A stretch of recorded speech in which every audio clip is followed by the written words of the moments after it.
We have to argue in relation to the decision. Prove to the people Yes, that I agree. the decision is wrong. Alright, yan. Magandang hapon po mga ka-extremist natin and kabatas natin. Ngayon, pag-uusapan natin yung live debate ni Attorney Libayan at ni Cristan and kung ano yung kinatalo ng argumento ng kabila. Okay? Doon sa mga against sa Supreme Court decision. Well, this is Pinoy Extreme. Let's do this! This is Pinoy Extreme. Kaya nga, we have to argue in relation to the decision. Prove to the people Yes, that I agree. the decision is wrong. Hindi ko But pupunta the kayo decision doon is sa based iba-ibang on the proseso. Wait, 1 minute please. Sorry. Hindi yung My apologies. pumupunta-punta kayo doon sa iba-ibang parte ng impeachment proceeding tapos doon kayo magni-nitpicking.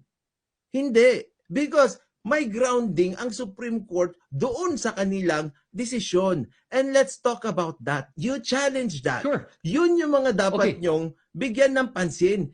Kasi mas nag-highlight sa argumento nila yung appointees yan ni Duterte, kaya ganyan yung binoto nila eh. Pero they never talk about exactly alin doon sa Supreme Court decision yung mali. 'Di ba? They all muddy the water, they nitpick yung hindi kasali doon sa decision kasi nga doon sila magkakapuntos. Tara, tuloy natin. Hindi yung gumagawa kayo ng sarili-sarili yung issue. Like for example, may initiation ba? O wala namang initiation, pumasok yung 1/3. The Supreme Court did not make that as an issue. It was part of the explanation. But the main issues are actually doon sa dulo. Kahit basahin mo lang yung dulo, makikita mo na doon eh. Kung bakit siya naging unconstitutional. Well, that's the problem. Binasa daw nila, but of course, ayaw nilang intindihin or ayaw nilang talakayin yung sinabi exactly ng Supreme Court kung alin yung mali or alin yung unconstitutional doon sa pangyayari. Kasi nga, it's like admitting that Supreme Court is right all along. Basic. Of due process, tapos inaction, tapos nagkaroon ng adjournment. That's it. Okay. Yeah, so I like that. You broke it down into 2 points: inaction and lack of due process. Haha, eto na yung favorite part ko doon sa debate. Dito nyo na malalaman kung bakit tama yung Supreme Court at the reason why they are just debating people, it's because the lack of their understanding kung ano ba talaga yung ibig sabihin nung mga bagay-bagay. So again, I don't know, Shin, if you agree or not, but we're going around in circles with the inaction and lack of due process because sa inaction, sinabi ko nga na according to the Constitution, and even they admit it, na hindi nga lumampas ng 10 session days. So walang inaction nangyari kasi kailangan nga ma-archive yan dahil nga may pumasa ng 4th impeachment complaint. So ngayon pa lang, tignan natin. So yung nauna bang tatlo na impeachment complaint are actually the first set of complaints. Ngayon, yung pang-apat,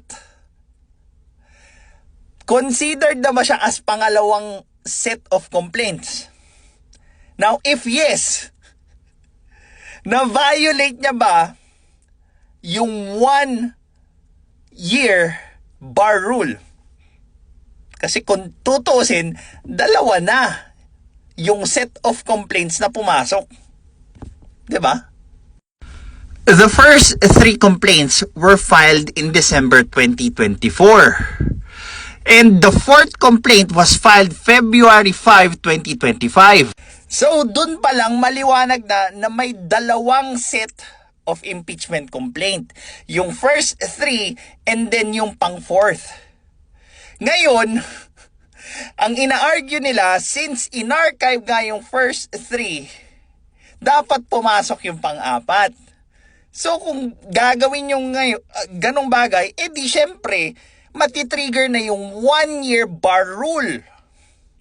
Kasi nga, dalawang set na ng impeachment complaint yung pumapasok on the same freaking year. Basic? Basic! Kung hindi nakakuha ng 1/3 signatories yung 4th impeachment complaint, tapos in-archive nila yung tatlo, yan, ngayon may inaction. Well, kayo ang nag-iimbento eh. Hindi yung nag Hindi invento yun. Ala, Hold on. Let Attorney Libayan explain himself. Since Okay, you sorry, did go ahead. mention those Bakit two things, invento? let Sige, go. Attorney Libayan say what he has to say. kasi nga, ang Sorry. ginagawa nyo, no, nag-iimbento kayo ng mga bagay na dapat ginawa ng Supreme Court. Dapat Supreme Court, ganito yung ginawa mo. Dapat ganito yung ginawa mo. Hindi nyo ina-argue in relation to how the Supreme Court actually decided on the case. Nag-i-strawman kayo. Parang yung sinasabi mo na, Hindi. 10 days. Bumalik naman tayo dyan. May issue ba tungkol sa 10 days? Sinabi mo na noong Wala. isa, wala. So why Wala, do we kasi keep nga, coming back to the 10 days? and Because the you 10 said days? inaction eh. Because the inaction is still referring to the 10 days and No. hindi daw ni-refer sa Committee on Justice. Totoo naman. Nagkaroon ng inaction doon sa first 3 complaints, tapos nung pumasok yung pang-apat, magfo-focus kayo doon sa pang-apat. Ilang set of complaints na yun? 2. Does that violate the 1-year bar rule? Of course! Basic ulit. Ba't hindi nyo maintindihan? Ang dami nyong palusot na kesyo. Ito naman, hindi naman in-action to kasi nga, wala sa hulog yung nyo, argumento nyo. Maliwanag pa sa sikat ng araw na 2 complaints, set of complaints. Ngayon, kung yung 4th complaint lang, 'di ba? Walang problema. Pero may nauna ng 3 dun eh. May nauna ng 3 complaint na nagkaroon ng inaction kasi nga in-archive. Tapos, magsisingit kayo ng pangalawang set which is yung pang-4 na complaint. Tapos sasabihin nyo, walang inaction? Anong tawag nyo dun sa naunang 3? Anong ginawa dun? Wala.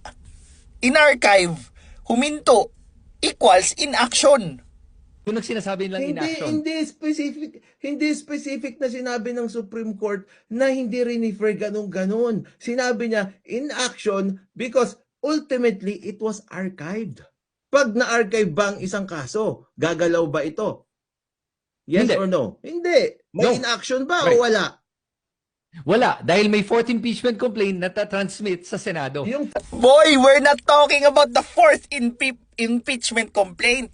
We are talking about the first 3 sets of impeachment complaint na na-archive. Now again, sana maisip to ng mga bobo sa batas. Katulad ng mga naniniwala kay Kristan. Yung 3 impeachment complaint ba, pag na-archive, magkakaroon ng inaction? Yes! Basic! Tama ba, mali? Sorry, Tama ba yun, mali? sandali. Yung 4th impeachment complaint, kasali ba yung doon sa 4th impeachment complaint yung naunang 3 impeachment complaint? Hindi ko alam. May Boom! Huli ka, boy! Huli ka, boy! See? Dito pinakita ni Attorney Libayan that there are 2 sets of impeachment complaint. Yung naunang 3 at yung sumunod na pang-4. Again, kung dun pa lang may 2 sets of impeachment complaint ka na, it will automatically trigger the 1-year bar rule. Kasi nga 2 set ng impeachment complaint na, which is bawal nga kasi dapat isang impeachment complaint lang yung pwede kada 1 taon. And yung naunang 3, it was compiled as 1 set. Kaya yun pa lang na-trigger na yung 1-year bar rule. Ang basic naman nun, Kristan, hindi mo pa rin magets. Tama si Attorney Libayan, bobo mo sa batas. maybe Oh, not. hindi mo alam. Ngayon, gumalaw. Does it matter? Okay, syempre, it Does it matters. matter? Gumalaw ba yung 4th impeachment complaint? Yes. Gumalaw ba Na-transmit yung sa 3 Senado. impeachment complaint na na-archive? Hindi. Dahil pag Tapos? gumalaw yun, labag yan sa konstitusyon. Tapos, Boom! Dun pa lang tapos na. It's over. Hindi gumalaw yung naunang 3, yung first set. So, doon manggagaling yung sinasabi ng Supreme Court na inactive. So, what are we now arguing here? Basang-basa. Huling-huli sa bibig. 'Di ba? Tapos kung makapag-deny kayo sa Supreme Court, titira kayo ad hominem? Come on. could be better than that. Well, tuloy natin sa next episode. Well, this is Pinoy Extreme.